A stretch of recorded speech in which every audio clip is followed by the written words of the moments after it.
Boa noite a todos, muita paz, muita luz nos nossos corações, nas nossas famílias, nas nossas vidas.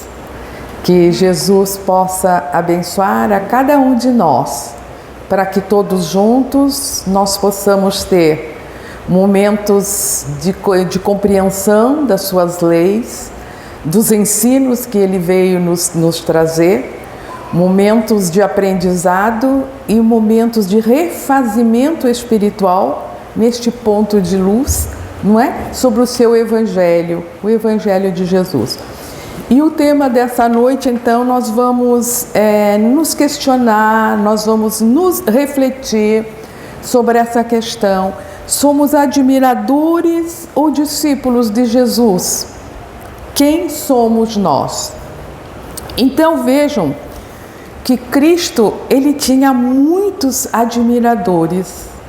Os evangelhos, eles relatam, eles trazem que multidões acompanhavam Jesus. Eles então admiravam, simpatizavam com a maneira de ser de Jesus, com a sua serenidade e também com os seus feitos. Então Jesus fazia curas, fazia milagres, expulsava os demônios, e isso tudo chamava a atenção daquele povo que o admirava pelos seus feitos. Então Jesus tinha muitos admiradores, porém poucos discípulos. E essa realidade de ontem nós podemos observar ainda hoje. Cristo tem muitos admiradores, porém poucos discípulos. E a nossa proposta é compreender aonde nós estamos.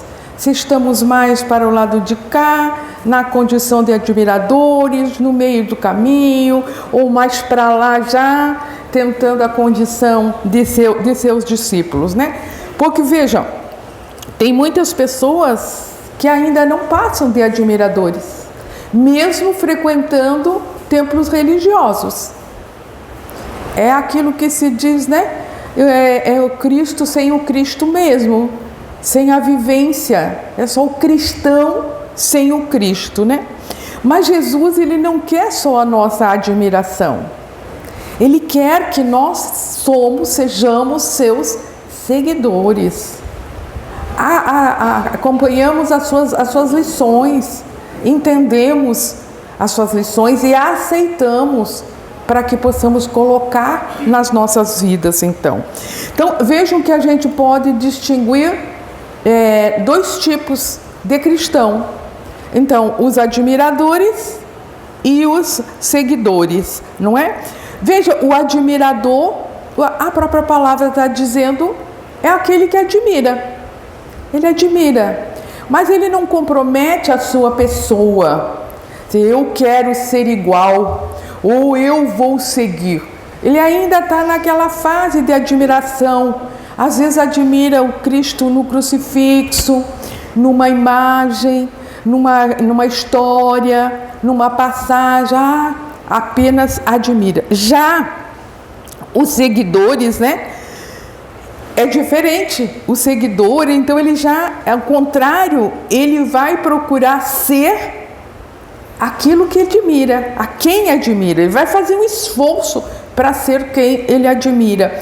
Então, é aquele que, deixando a condição de admirador, já se encontra convencido da grandeza da mensagem de Jesus.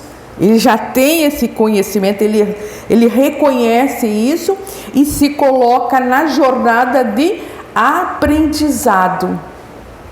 Então, deixa lá a admiração e já vai nessa condição de aprendizado, que cada vez mais, em cada encarnação, possa a sua vida se configurar com a vida de Jesus. É um processo, é lento, porém uma meta para todos nós atingirmos. E no Espiritismo, um discípulo de Jesus é alguém que aceita e se dispõe a aprender e a praticar os seus ensinamentos. Isso que é um seguidor no conceito do Espiritismo, né? Jesus ainda é muito direto numa passagem de João, lá no capítulo 8, no versículo 31 do seu Evangelho, apresentando essas palavras. Lá está escrito, Jesus, né? Se minhas palavras estiverem em vós, sereis verdadeiramente seus discípulos.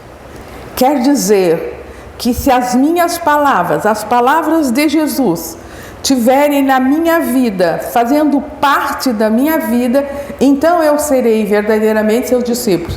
É isso a passagem que nos traz, né? É o ensinamento dessa passagem. Então, o discípulo é aquele que realmente compreendeu e sentiu o amor de Cristo. É como uma verdade inquestionável. Ele não duvida mais, ele já aceitou, como uma potência que o impulsiona para vencer, impulsiona para a frente, para se corrigir, para se renovar cada vez mais, para que com humildade ele possa aos poucos ir se corrigindo seus vícios, aquelas reclamações, aquelas desculpas, aquela ociosidade, aquela preguiça, e se põe neste caminho, né, de seguidor, da tentativa de entender os ensinamentos de Jesus para colocar em prática. Para seguir Jesus, no entanto, é necessário estudar para conhecê-lo. É difícil, não é? A gente seguir alguém se a gente não conhece. Começamos pela admiração, já temos que ter algum conhecimento, né? Para depois seguir, nós precisamos conhecer Jesus. Então vejo por isso que as casas espíritas, todas elas, aquele empenho tão grande, né? Chamando para o estudo do ESE, do EAD, o estudo das obras, é para isso. Nós precisamos conhecer melhor Jesus. Além dessa coisa mais superficial, nós precisamos conhecer para segui-lo. Vejam que nós já ouvimos falar de muitas passagens da sua vida. Claro que nós já ouvimos. Ouvimos falar na história descrita nos evangelhos, aquilo, né? Falar sobre alguma coisa que aconteceu, algum fato que Jesus fez, isso tudo faz parte da cultura popular. Porque quando Jesus veio, foi tão imensa a sua presença, tão impactante, que dividiu a história do Ocidente, né? Antes e depois de Cristo. Então ele veio com novos paradigmas. E isso precisamos então estudar. Porque isso tudo que a gente fala, que a gente ouviu, não significa que a gente conheça Jesus. Só quando nós lemos, quando nós estudamos, é que passamos a conhecer Jesus de forma menos superficial, mais próxima, com mais intimidade com Jesus. Quando estudamos, nós construímos dentro de nós. Não tem outra saída. Nós precisamos estudar para fazer essa construção, a construção do conhecimento em nós. Então nós construímos informações, nós construímos valores morais, nós construímos hábitos, regras de conduta. Tudo isso fruto do conhecimento. Vamos estudando, vamos conhecendo, vamos avançando e vamos construindo dentro de nós. É a construção do conhecimento. Então, o esforço de seguir Jesus é desafiante para todos nós. Não é fácil, né? Seguir Jesus. Não tenhamos dúvida disso. Sobretudo, se nós considerarmos o estágio em que passa a humanidade, né? O seu grau de evolução, como nós nos encontramos, as nossas imperfeições morais, nos dificulta isso, né? Porque seguir Jesus extrapola todas as manifestações exteriores, todos os cultos exteriores que a gente está acostumado. A gente vem de muito tempo acostumado com essas manifestações exteriores, né? E não é bem assim. O essencial ao ser humano é aprender e praticar a lei do amor. Então, deixe para lá as práticas exteriores, os cultos, né? Externos, materiais, os cultos materiais, as manifestações materiais. Agora, a essência é a prática do amor. Então, é chegado o momento de conhecer Jesus em espírito e verdade, como na prática da lei do amor que ele ensinou, que ele exemplificou para nós quando aqui esteve. E é isso que hoje nos fala o Espiritismo ao resgatar, né? Que é a revivescência dos ensinamentos cristãos. Então eu costumo pensar e trago essa reflexão para todos nós, que é uma grande responsabilidade para nós espíritas, porque nós estamos recebendo pela segunda vez o cristianismo na sua essência. A doutrina espírita está trazendo a revivescência dos ensinamentos de Cristo lá da sua origem. Então vejam que nós já tivemos esses conhecimentos como espíritos imortais. E agora nós espíritas, estamos tendo a oportunidade, pela segunda vez então, de receber entre nós os ensinos de Jesus. Eu chamo atenção pela nossa responsabilidade, porque é outra vez, é mais uma vez que nós estamos recebendo estes ensinamentos, esta oportunidade de compreender de vez os ensinamentos de Jesus. E para nós espíritas é uma grande responsabilidade ter o cristianismo na sua revivescência dos ensinos cristãos hoje, através da doutrina espírita. Então são momentos importantes, momentos essenciais que nós estamos vivendo neste momento, né? Então vamos ver a formação do discipulado, que não é coisa fácil. E essa jornada, né, pela compreensão do que vem a ser o discipulado, é construção antiga, vem lá dos tempos do advento do Evangelho de Jesus. Muitas dúvidas foram surgindo no cristianismo, né? Ali no nascente, por exemplo, o que de fato configurava o discípulo de Jesus. Já estava em dúvida na época. O que era preciso para nós nos dizermos seguidores, discípulos de Jesus? Então, houve discussões no início do cristianismo sobre essa questão de como seria, o que era seguir Jesus, o que verdadeiramente nos caracterizava como discípulos verdadeiros.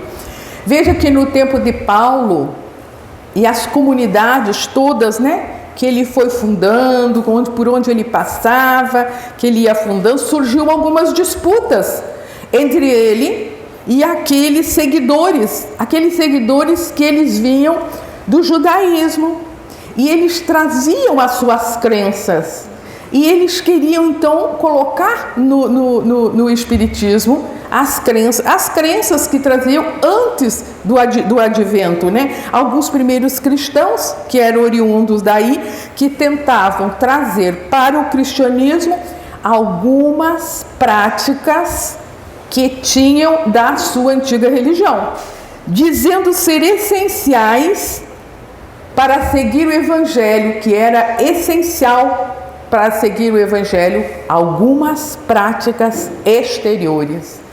E aí Paulo foi muito importante nessa questão, porque ele foi muito seguro, então ele argumentava essa questão. Então ele buscavam eles, os primeiros cristãos, os que vinham do judaísmo, eles queriam tornar obrigatório, por exemplo, a prática da circuncisão, a relevância do sábado, os rituais de purificação que eram comuns na religião anterior, eles traziam de suas antigas crenças. E Paulo foi muito firme, dizendo que as práticas exteriores, de maneira alguma, seria o mais essencial em nossa jornada com Jesus, em nossa jornada com o apostolado, com o Evangelho de Jesus.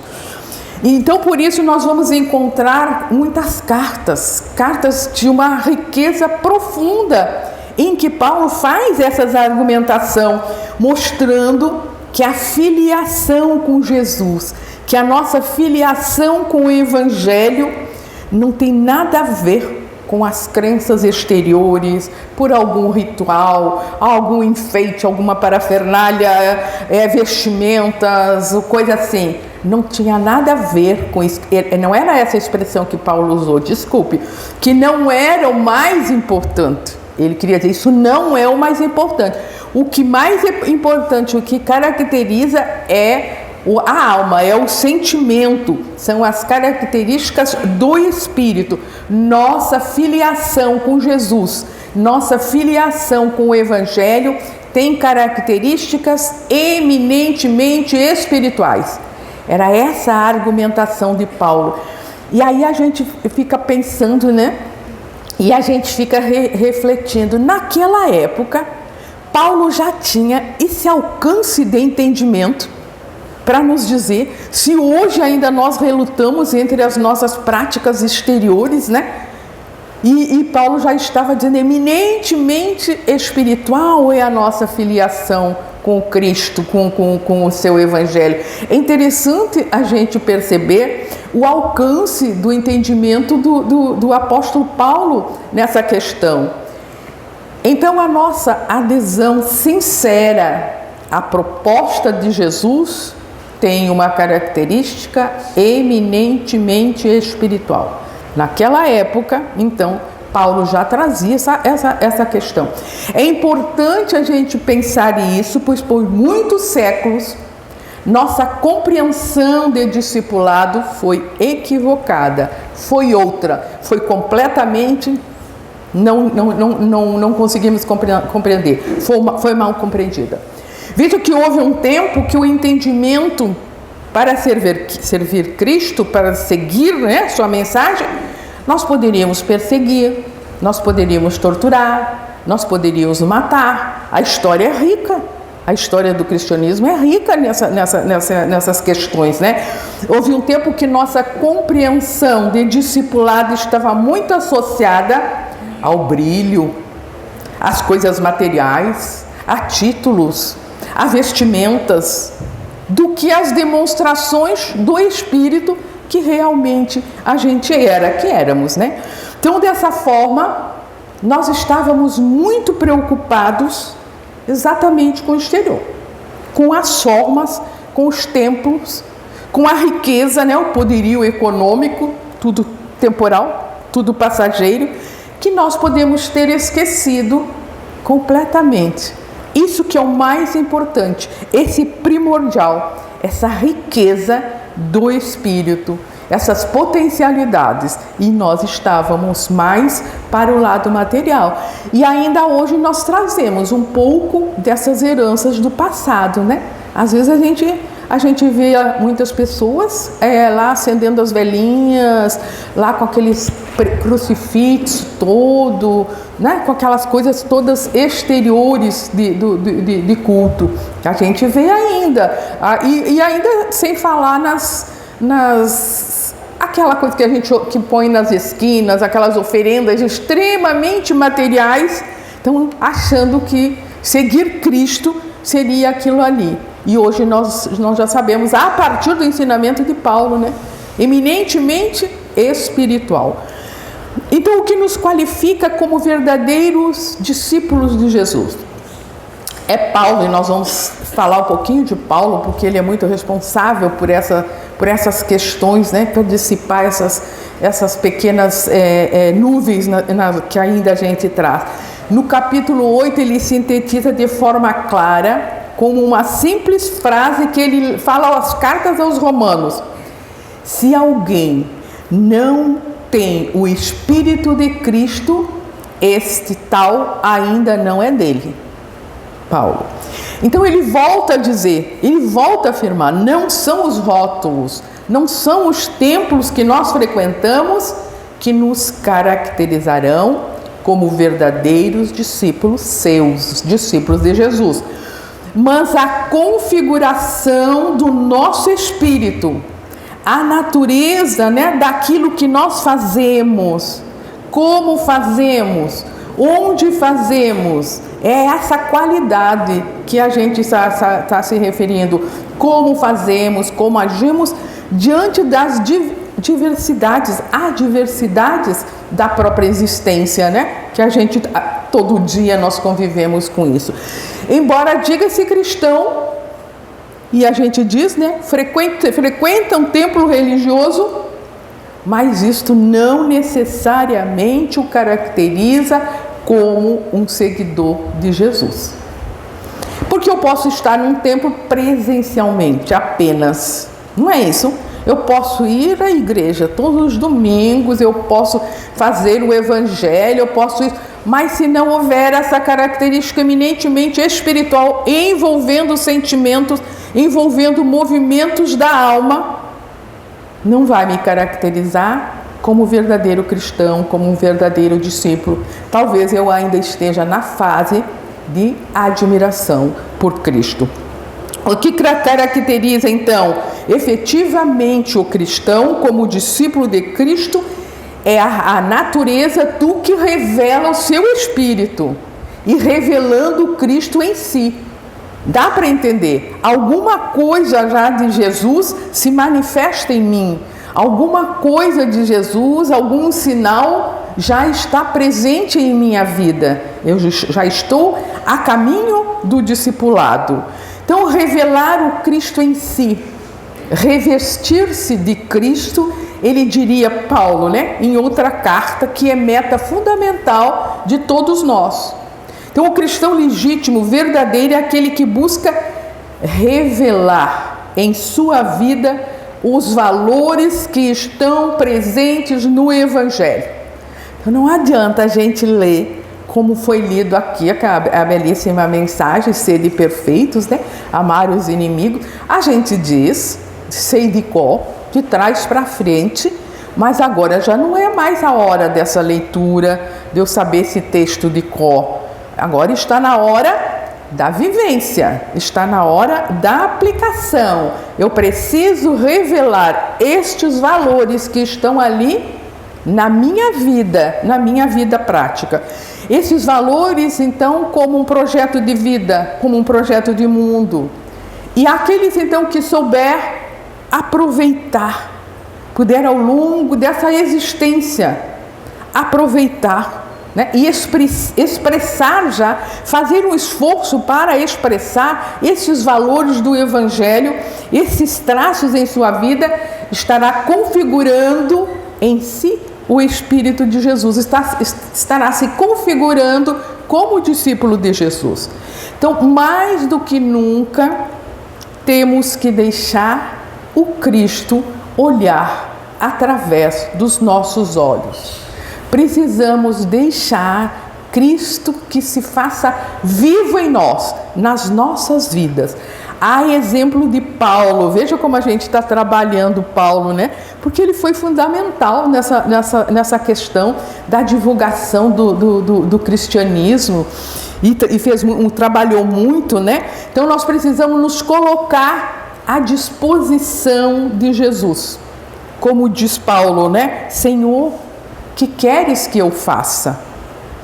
E aí aceitar de boa vontade ser esse discípulo de Cristo, aceitar esse divino convite e abandonar esse passado, Esse passado de sombras que nos fez, nos levou a compreender de forma tão errônea o que seria o discipulado com Jesus, o que nos caracterizaria como seus verdadeiros discípulos. Mas hoje nós estamos recebendo de volta esta oportunidade de compreensão e de vivência, que a gente consiga ter esse entendimento, porque isso é uma graça de Deus para todos nós. Essa segunda não, mas muitas oportunidades que estamos tendo de reviver o cristianismo. Agora, de forma tão clara, através da doutrina, que ninguém pode negar alegar, né, que eu não entendi, que eu não compreendi, que aquela parábola eu não tinha condição de entender. Hoje não.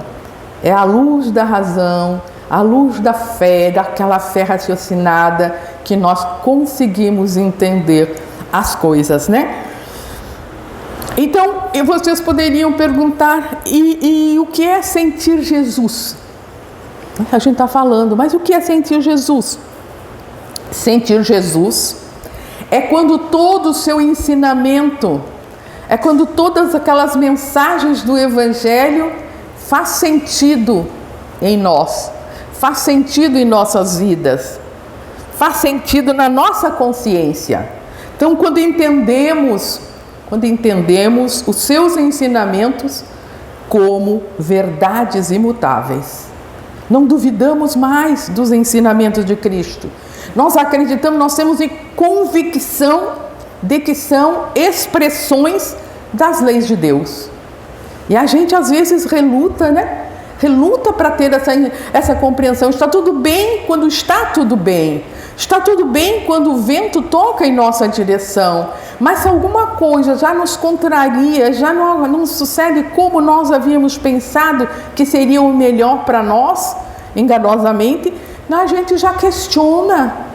A nossa fé, ela titubeia em vários momentos. E aí nos descaracteriza, né? É o que está dizendo aqui, como verdadeiro discípulo. É uma fé como se fosse um palito de fósforo aceso. Aí vem um ventinho de contrariedade de cá, o palito quase que se apaga, é verdade?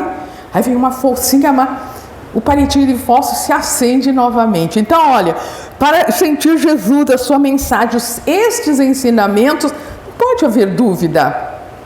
Nós temos que ter essa convicção de que são verdades imutáveis, são expressões da lei de Deus que Jesus veio nos ensinar, que não mais podemos encarar seus postulados como inacessíveis. Não, a gente diz, não, seguir Cristo não é para mim, é muito difícil, eu não estou preparado, e tem gente ainda que diz, eu não sou Cristo. Tudo bem, não é Cristo, mas a nossa meta é ser seus seguidores. E vamos alcançar essa meta, né? Quando a gente não encarar mais esses postulados como inacessíveis. A gente pode fazer, não vamos receber uma missão a qual nós não tenhamos condições para executá-la. Então, se nós temos o convite para ser discípulos de Jesus, e é essa a nossa meta, com certeza temos essas possibilidades em nós. E aí vamos em frente, vamos descobrir essas faculdades latentes, essas potências da nossa alma, né? Quando compreendermos que podemos nos esforçar para praticar. Então, vou deixar para depois. Eu fui convidada para uma tarefa espírita. Vamos imaginar. Mas eu não estou preparada para isso. Eu vou cuidar disso quando meus filhos crescer, quando eu me aposentar, quando eu ficar mais velha, eu vou cuidar dessas coisas. E aí dói na alma, né? Quando a gente ouve. Porque essas coisas que estão protelando para depois, e que nem sabem se vão ter tempo para executar, que é o cuidado dos espíritos, essas coisas são as mais importantes, porque somos espíritos imortais. São esses valores que farão a nossa bagagem, que a gente vai levar, e a gente fica protelando. A gente já viu isso. Não, vou cuidar dessas coisas quando eu ficar mais velha, quando eu me aposentar, não sabemos se vamos ter tempo para isso. E parece uma inversão de valores. E eu acho que vocês vão concordar comigo. Nós dedicamos um percentual muito alto dos nossos cuidados com a vida material. Muito tempo com isso. E muito pouco tempo com a vida espiritual. Rezamos, oramos muito pouco, o Evangelho uma vez por semana, a casa espírita uma vez ou duas por semana, esses cuidados. E não parece uma inversão de valores? Se nós dedicamos muito tempo para a vida material e pouco tempo para a vida espiritual, e se somos espíritos imortais, não está invertido isso? Nós não deveríamos dedicar mais tempo a Jesus, a nos familiarizarmos mais com Ele, a trazê-lo para as nossas vidas, para os nossos corações, para a sociedade, para a economia? Está faltando Jesus. E nós ainda não temos essa intimidade. Parece que falar de Jesus parece algo meio estranho. E nós nos encontramos e falamos de tudo. É verdade. De todos os assuntos. E surge assunto e um assunto puxa outro. E aquela conversa rende. Mas nós não falamos de Jesus. Porque nós não temos ainda essa familiaridade. Essa coisa que nos aproxima. Parece que Jesus está lá. No crucifixo, no quadro, na parede, bonito, e eu admirando apenas. Mas é hora de trazer Jesus para as nossas vidas, para a nossa intimidade e conviver com Ele a miúde, né? Então, seguir Jesus, né? Sentir Jesus, quando compreendemos que podemos nos esforçar para praticar todos os seus ensinamentos e compreender que não há regeneração possível sem o seguirmos. Que realidade, né? Não há regeneração possível sem o seguirmos. Eu sou o caminho, a verdade e a vida. E Ele veio nos buscar, Ele veio nos ajudar a fazer o caminho. Ele já fez o trajeto, Ele conhece a estrada, e aí Ele vem para nos ajudar. Eu sou o caminho, a verdade e a vida. Então, quando compreendemos que podemos nos esforçar para praticar, e aí sim, né, a regeneração se torna possível. Então, seguir Jesus é ter certeza que Ele é esse caminho. Eu tenho certeza que Ele é o caminho. Ele é a verdade e é a vida que nos conduzirá a Deus, a perfeição, a plenitude, a felicidade. Caminho que consiste em seguir seus passos, tentar pensar como Jesus, tentar fazer o que Jesus faria em determinada situação que eu me encontro, que às vezes eu estou meio sem saída. Traga Jesus. Pense no que Ele faria naquela situação. Agora vejam que todas essas colocações que nós estamos fazendo exigem conhecimento, né? Então a gente é necessário o estudo. É muito necessário o estudo para que a gente possa compreender e aceitar essas coisas com conhecimento, não é? Então sentir Jesus é ter a certeza que Ele está no comando. Ele está no comando das nossas vidas, como enviado de Deus, e o seu amor, né, como governador espiritual do nosso orbe, do nosso planeta, que é o nosso irmão maior.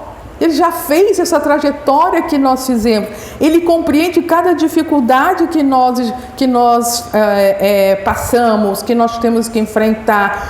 E esse amor incondicional por toda a humanidade continua intocável, mesmo que nós o tenhamos conduzido à cruz.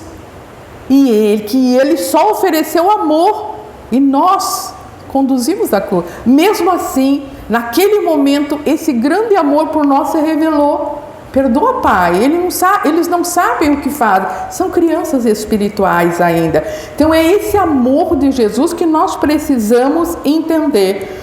Então, são chegados, né, para precisar vencer essas etapas, para chegar a esse estágio, para ter essa compreensão, é preciso vencer alguns obstáculos, principalmente conhecer Jesus, ler sobre seus ensinamentos, estudá-los, não só ler, estudar aquelas parábolas dentro daquele contexto de como Jesus utilizava as profissões, a cultura da época e como elas são adaptáveis ao nosso tempo, porque são imortais.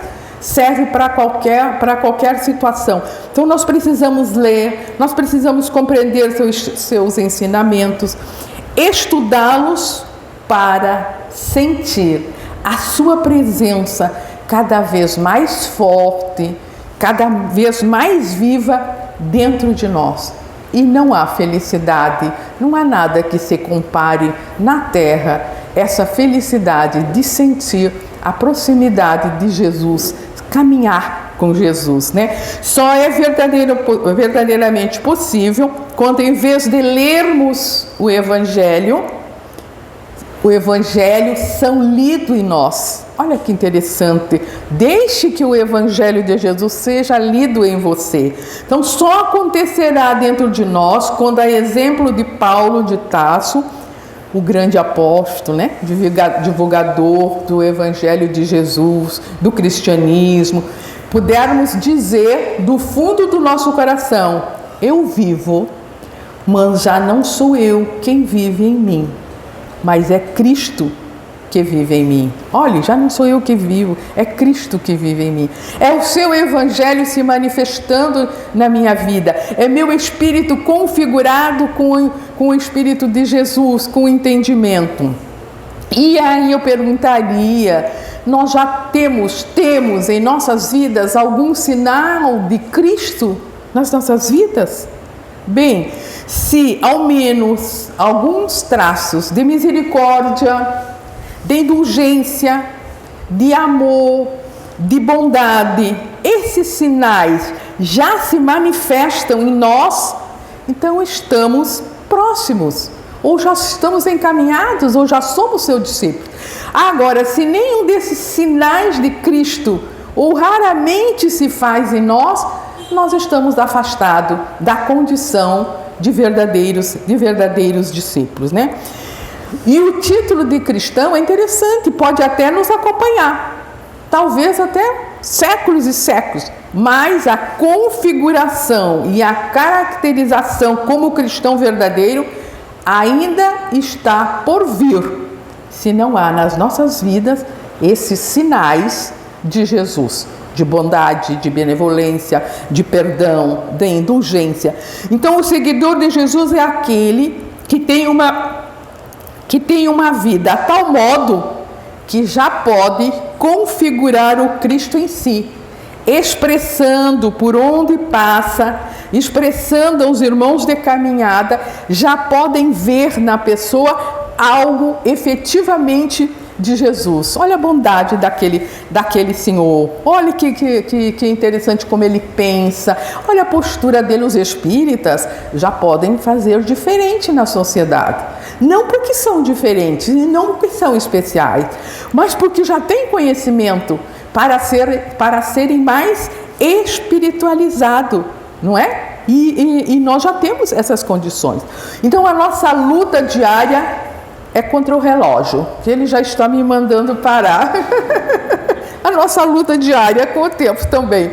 Então a nossa luta diária, constante para nos aproximar cada vez mais de Jesus, beber dos seus conhecimentos e compartilhar. Esta deve ser a nossa meta principal, e é chegado um momento histórico que é assim, nós precisamos fazer isso, trazer Jesus para as nossas vidas, e é esse o tipo de encontro que precisamos ter com o Mestre, a fim de que nossas vidas se convertam em uma espécie de evangelho que pode ser lido por aquele irmão de caminhada, para que consigamos transmitir uma imagem de Jesus em nós. Olha como fulano é espiritualizado, olha como fulano é bondoso. São sinais de Cristo se revelando na minha vida e que serve de exemplo para os nossos irmãos. Então, nós queiramos ou não, as pessoas lerão em nossa vida, na passagem de nossa existência, que tipo de mensagem nós somos portadores. Se são mensagens das nossas conveniências, moldada de acordo, com isso, ou a mensagem que é legítima em relação a Jesus. Então nós devemos honrar o título de cristãos com o Cristo, porque a gente sabe que há cristãos sem Cristo, de nome e de rótulo, Sejamos então o sal que desperta em outras vidas a sede de Jesus.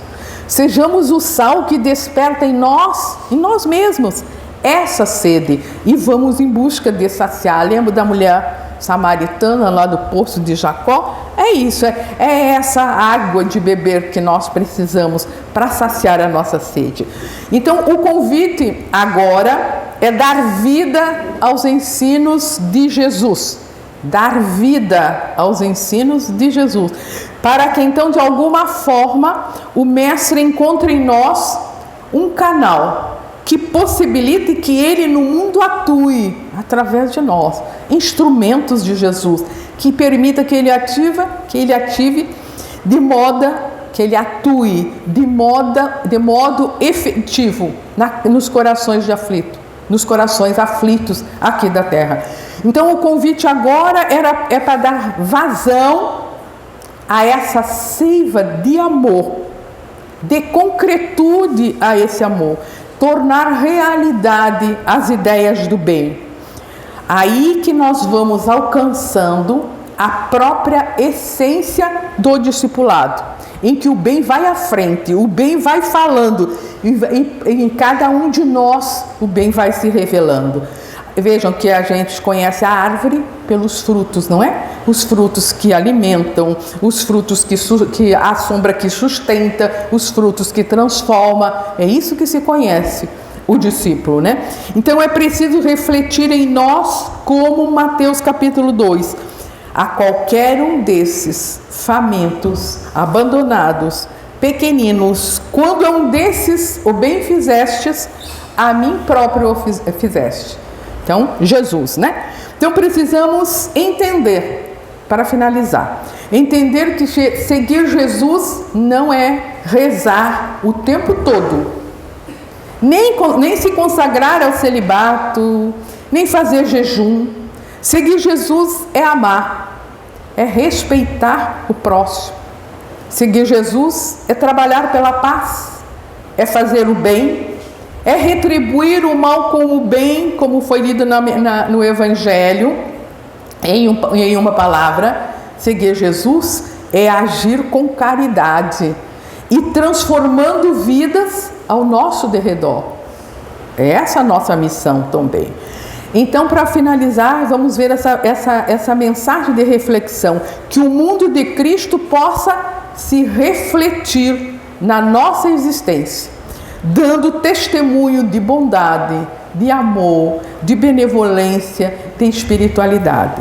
Se operarmos no bem, algo de Cristo já está se expressando em nós. Se operarmos no bem, algo de Cristo já está se expressando em nós. E a presença dele em nossa vida será cada vez mais próxima, mais sentida, mais vivida. Aí sim, nós estreitaremos com Ele, com Jesus, os nossos laços. Nós aprofundaremos com Ele a nossa relação, não mais como admiradores, mas seus discípulos verdadeiros, que é essa a nossa meta e é isso que Ele espera de nós, discípulos verdadeiros. Era essa a mensagem da noite. Muito obrigada a todos vocês, obrigada pelo carinho, obrigada pela atenção e obrigada pelo convite de estar aqui nesse banquete, né? Boa noite.